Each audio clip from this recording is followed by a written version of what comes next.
What does a new games leader have to do to get you involved in the game?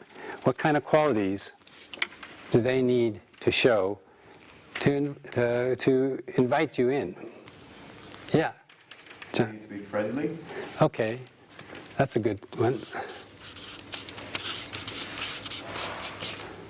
So if I'm up here and saying, all right, we're going to play a game now, and you're going to like it, not very convincing to get people to want to join. Okay, yeah? To respect. To respect the players? Yeah. Okay. Okay. Yeah. Make sure everyone feels included.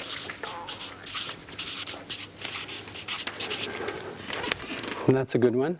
And what kind of ways can you do that? How can you make people feel included? If you introduce the game, you might warn people that this is a very physical game. You might not want to do it. This game is called Wink, and it's a very physical game. So you might want to think about that before you play it. It's not for everybody.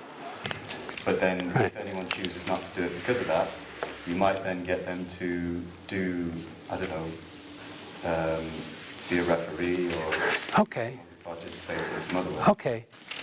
Have them still feel included in the game, even though they're not actually playing the game, to let people know what's coming. And that's a really good thing to do, because it gives them the choice. And they may choose later in the same game to join, but when they see what's happening. But to let them make that choice, it's really important, not to push people to join. Okay, what other kinds of things? Yeah? I think about pacing, that sometimes you may have a more physical game, and then maybe a much gentler game. Yeah, that's very important, because if you do very active games one after another, pretty soon everybody's tired. And if you do too many slow-paced games, everybody gets kind of bored and they want to do some movement. So definitely, yeah. Know exactly what you're teaching and be directive, but at the same time not be too bossy there. Okay, yeah. If we say, okay, let's get in a circle. Oh, well, actually, we need to be in pairs. Or, oh, how did that game go again?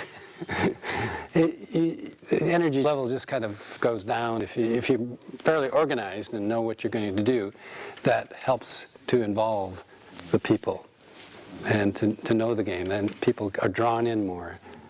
Yeah. Do a demonstration. Okay. This is pretty important. Okay. Yeah, this is important because you can give a very good verbal explanation, and some people just won't get it. But some of us here are in that situation. But if we actually show what happens, then it's much more clear. I mean, learning theory tells us that when you have both visual and verbal, the comprehension is much greater. So, yes, to demonstrate the game, real important. Here we go. Here I come. I'm a lightweight. Come on.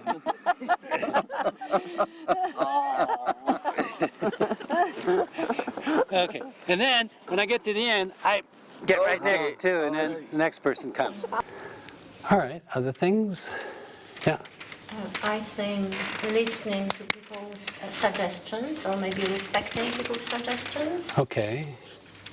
Like somebody feels like doing,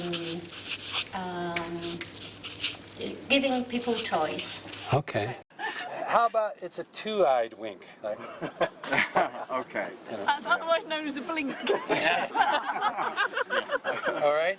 Adapting games so they're suitable for all abilities. I find that was a useful skill for me, as we talked about last time, that I was able to transfer to other situations. One we haven't put up here, which just came in my head, inviting people to join. Now, we didn't have that much of a problem today because everybody came to join. But when you're doing a games event and there's people kind of looking on interested, but they think, oh, that's set group, so I can't really just join. To let them know, you say, oh, if you'd like to join, come on, you know, you're welcome to let them know that. And they may say no, and that's fine. So those who want to take part in this game, come on over.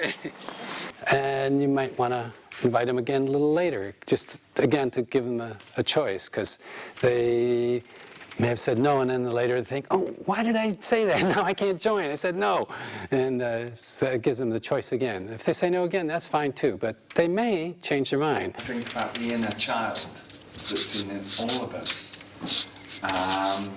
The 2-year-old that loves to play, that's forgotten how to play. So you were talking about creating a safe space also where that is possible. And that's a lot of what I do. To create that space where they can join, who I more or less give permission for them to play. Just inviting them and creating an atmosphere where it feels okay to do so. Yeah. As a leader, you need to be actively involved because that'll encourage people to. I'm going to try to hold you from getting away however I can for 15 seconds. 15 seconds. Yeah, that's true.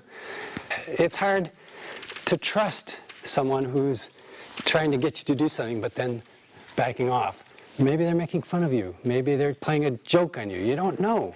But if they're in there doing it with you, well, it's much easier to have trust in them, to rely that what they're getting you to do, they're willing to do too. So it must be okay. Okay? Good. I just want to say a little bit about safety. Well, I'll put it down here. For physical safety, it's letting people know that the game is just for fun, not to try to win so hard that you hurt somebody, or play so hard that you hurt somebody. And the rest of us are going to wrap around you. Now, we're not going to wrap around so tight that we hurt somebody or make it really uncomfortable for them, but we will wrap around somewhat. Take care of each other. That's a general rule. It's not rugby, it's new games. Sometimes people get so carried away, they just really go for it. And that's not good for other players. And it's actually not good for them, too, because they could hurt themselves. So just to remind people, and if that doesn't work, to stop and say, how can we change this game so it can be safe? What can we do to make this a safer game? Can I have a suggestion? And taking a suggestion from the group, that way they have ownership of it. So somebody says, oh, instead of running, could we do like a fast walk? Okay, they've made the suggestion. They're much more likely to honor it than if you kind of try to impose one on them. In any case, it's good to get this suggestion from the group when possible. Any other things that pop up that you might think are important? Sense of humour. Oh, okay, English. To kind of joke around as you're explaining the games gets people in that mood to play, and to create that safe space. I say starboard over there. And if you get confused, good, because then I can catch you. Oh, we didn't mention this one, but to give a clear and concise description of the game. If you're just rambling on, you're going to lose people. So try to get to it quickly, in a very concise manner, to explain the game so that it can be understood. So you're not just talking in fuzzy words and people not quite getting what you're saying. Just be as factual as you can and get to the game as quickly as possible. That's especially important with kids. Build a complex game. In other words, don't introduce the whole thing at once if it's got a lot of parts to it. I think if I'd have done all that, everybody would be confused. But we did the first parts of the game until everybody knew what that was, and then added a couple little more. And then when people got that, we added even more. And so bit by bit, we were doing a lot of different things. But if we did it all at once, not so good. If I yell ship ahoy, everybody is going to put 2 hands over their eyes like this. So ship ahoy. Yeah, that's it. You have to get back to here if I yell aft. And between the cones up there, if I yell forward. Okay. We're going to add a couple things. One is port and starboard. Before we do that, maybe I'll explain the other two things. Okay. All right. We have two more things that we can do. Something about indoor and outdoor games. You're going to have more safety problems. Like the first thing you picked up was that there were holes in the ground. Yeah, as a games leader, you do have to notice things like that and have the group walk the ground or walk it yourself if there's no time for that. What we're going to do is walk the field and look for objects that could hurt us, like bottles or rocks or anything, even just garbage, to get it out of the way to make our playing area safe. How far do you want us to go, Dale? Okay, that's good. We don't have to go further than that. We don't want rubbish. Okay, let's bring the things over here.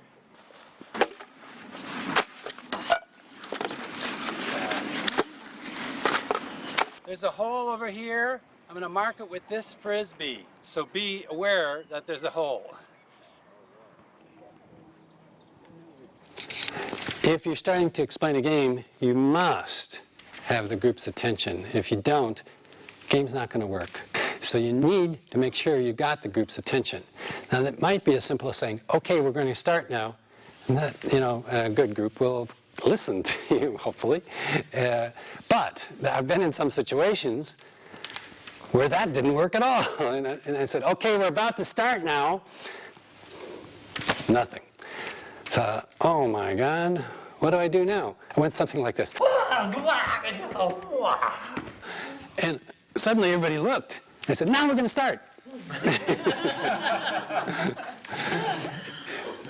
Crazy people get respect. Now you can't do that all the time. It might be only once with a group that you can do that. But you might have to do something like that, one time at least, to get the group's attention. When I was working in schools, it did happen, quite a lot actually, is we had a disruptive player, somebody who just was not going to pay attention no matter what, and or at least at that moment. And they were fooling around, and I would say, can you just sit out for a little bit, just for this game? And when you're ready to join us and do what we're doing, then you're welcome to rejoin. To do that, to kind of give them the choice, really, when they would rejoin, and not to do it with anger, because then you're going to get resistance. But just to gently let them know that that's not okay, and they need to go over there, and when they're ready to rejoin and be part of the group, they're welcome to do that.